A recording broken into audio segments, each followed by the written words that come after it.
Les algues ont été les tout premiers organismes végétaux à faire leur apparition. On les trouve dans tous les milieux aquatiques. Grossies par microscopie électronique, celles-ci ressemblent à des bijoux. Ce sont des diatomées, des microalgues. Avec 100 000 espèces répertoriées, les diatomées représentent le groupe d'algues le plus important du plancton végétal, qui est à la base de la chaîne alimentaire aquatique.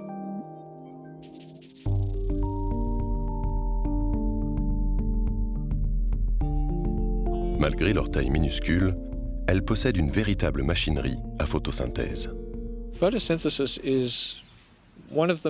La photosynthèse est la plus incroyable et la plus sophistiquée des machines biologiques que nous connaissons.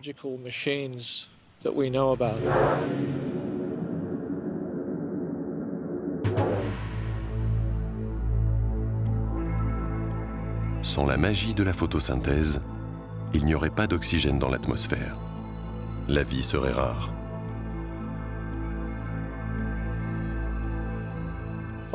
La planète reçoit suffisamment d'énergie solaire par heure pour couvrir tous les besoins énergétiques de l'homme durant toute une année.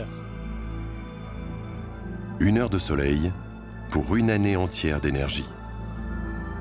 Dommage que l'homme ne dispose pas de procédés efficaces pour capter la lumière solaire et la transformer. Les plantes ont eu 3,5 milliards d'années pour s'entraîner à transformer l'énergie des rayons du soleil en nourriture. Elles sont très douées dans ce domaine et cela reste un mystère.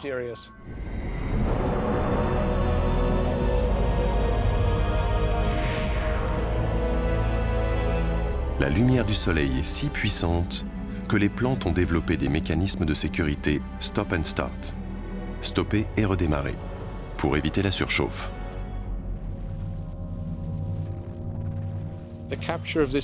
La capture de cette énergie est tellement efficace qu'elle a besoin d'être régulée car elle peut fournir trop d'énergie pour la plante.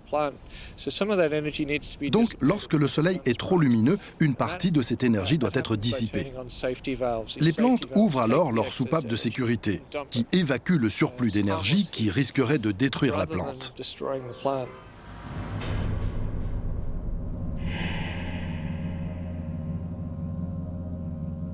Ce sont ces minuscules pores, les stomates, qui régulent les échanges gazeux et énergétiques des plantes pendant la photosynthèse.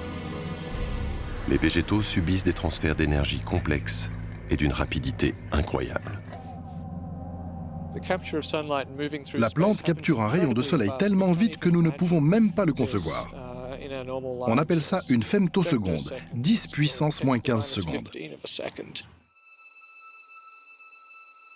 Une femtoseconde est à 1 seconde ce qu'une seconde est à environ 31,7 millions d'années. Une rapidité inouïe pour ces plantes dont le métabolisme nous paraît si lent. Gregory Scholz a découvert que les plantes ont la capacité d'utiliser la mécanique quantique afin d'optimiser la photosynthèse.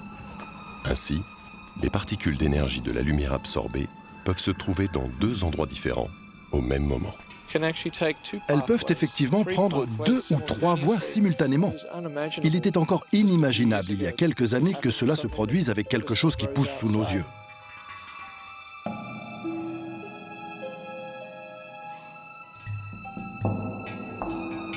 La quête inlassable de la lumière pourrait bien être la raison de l'immense surface globale déployée par les plantes. Alors que la peau d'un être humain couvre en moyenne 2 mètres carrés, on estime que les feuilles d'un arbre de 15 mètres de haut a une surface globale de 200 hectares, soit à peu près la surface d'un État comme Monaco. Toutes ces feuilles servent à optimiser la photosynthèse. Pour chaque tonne de biomasse végétale produite, près d'1,4 tonne d'oxygène est ajoutée à l'atmosphère et 1,8 tonne de dioxyde de carbone est éliminée. Car les végétaux absorbent aussi le dioxyde de carbone, un gaz à effet de serre qui participe au réchauffement climatique et dégage de l'oxygène.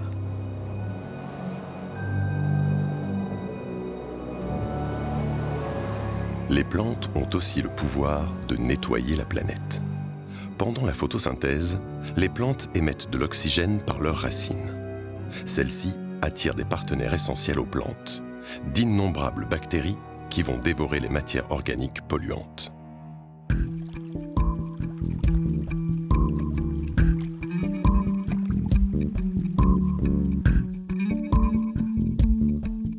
Dès 1974, un système révolutionnaire et naturel de traitement des eaux usées a été installé au Stennis Space Center de la NASA pour filtrer les eaux usées des maisons et des laboratoires. Nous avons installé des plantes, des jacinthes d'eau flottantes, tropicales et semi-tropicales. Quelle belle fleur! Pour traiter tous les déchets de ce grand établissement de la NASA qui abrite environ 5 à 6 000 personnes. Cette recherche visait à démontrer la capacité des plantes à transformer les eaux sales en nourriture, oxygène et eau. Et ce lagon de 1,2 hectares a largement rempli la mission d'élimination des eaux usées fixée par la NASA.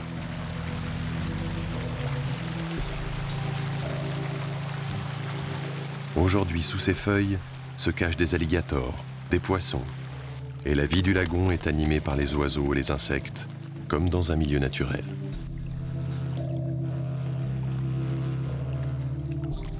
Ce système fonctionne depuis plus de 40 ans et nécessite peu d'intervention. L'entretien se limite à évacuer des quantités importantes de jacinthes, une fois par an. Car ces plantes se sont merveilleusement bien adaptées à cet environnement. Dans leur environnement naturel, les jacinthes d'eau auront un système racinaire important, car elles sont à la recherche des éléments nutritifs et des minéraux dont elles ont besoin. Mais ici, avec les eaux usées, elles ont tous les nutriments qui leur sont utiles, et on voit qu'elles ont de toutes petites racines, parce qu'elles n'ont plus besoin du système racinaire massif qu'on voit chez les jacinthes de rivière.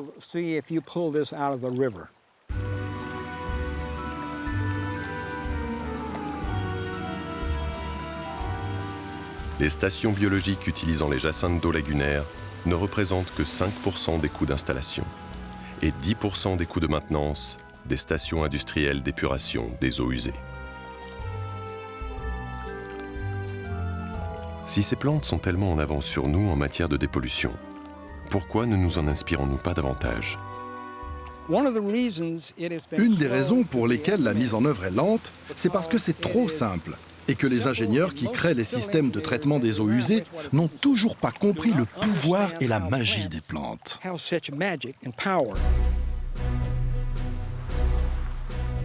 Les plantes ne sont pas seulement capables de nettoyer les eaux usées. Elles sont aussi de véritables usines de dépollution de l'air extérieur, chaque espèce ayant sa propre spécialité. Les grands arbres sont des usines à nettoyer. Plus un arbre est grand, plus son pouvoir nettoyant est grand. Bill Wolverton affirme que les plantes donnent aussi d'excellents résultats dans l'élimination des éléments radioactifs, comme le césium-130, le strontium-90 et le cobalt, trouvés dans des sols contaminés. Au Japon, où ils ont eu de graves problèmes, ils ont découvert que les tournesols sont très efficaces. Les Japonais les utilisent donc pour restaurer la qualité des sols autour du lieu du drame nucléaire. Mais ça va prendre un certain temps. Si les plantes sont devenues nos alliés dans la dépollution de l'air et des sols, elles contribuent également à purifier l'air de nos intérieurs. Pour tester la capacité des plantes à produire de l'air frais dans des abris, la NASA a mené l'expérience BioHome. Un bâtiment hermétique a été entièrement construit à partir de matériaux synthétiques. Avant l'introduction des plantes, les hommes placés à l'intérieur de cette structure sans plantes avaient les yeux qui piquaient, des maux de gorge et des difficultés respiratoires. Après avoir introduit des plantes sur la moitié de sa superficie, ces symptômes disparurent en quelques jours.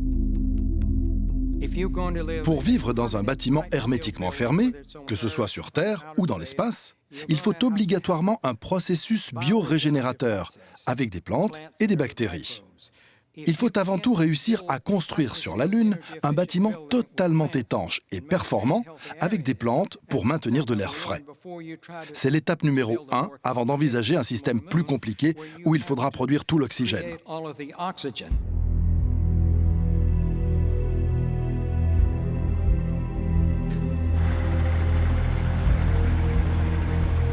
Si l'air frais est essentiel pour les astronautes, il ne l'est pas moins pour le simple citoyen. L'Agence américaine de protection de l'environnement a identifié la pollution de l'air intérieur comme l'un des problèmes de santé les plus importants pour les Américains.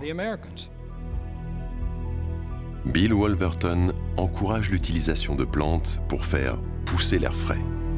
Pour lui, toutes les maisons modernes sont concernées, car elles sont remplies de produits chimiques volatiles et invisibles.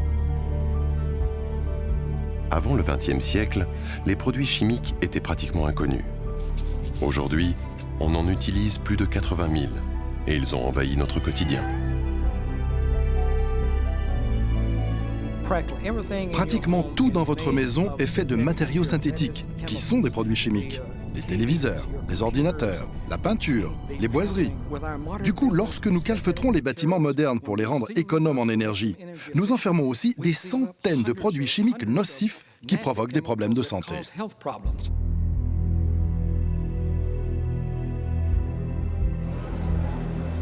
Afin de lutter contre la déperdition d'énergie, la tendance est en effet de construire des bâtiments de plus en plus étanches.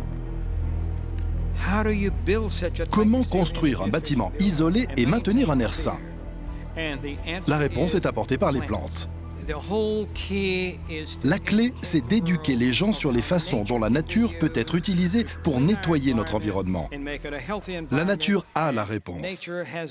Si nous l'observons et travaillons avec elle, nous pourrons alors sortir de ce pétrin dans lequel nous nous sommes mis.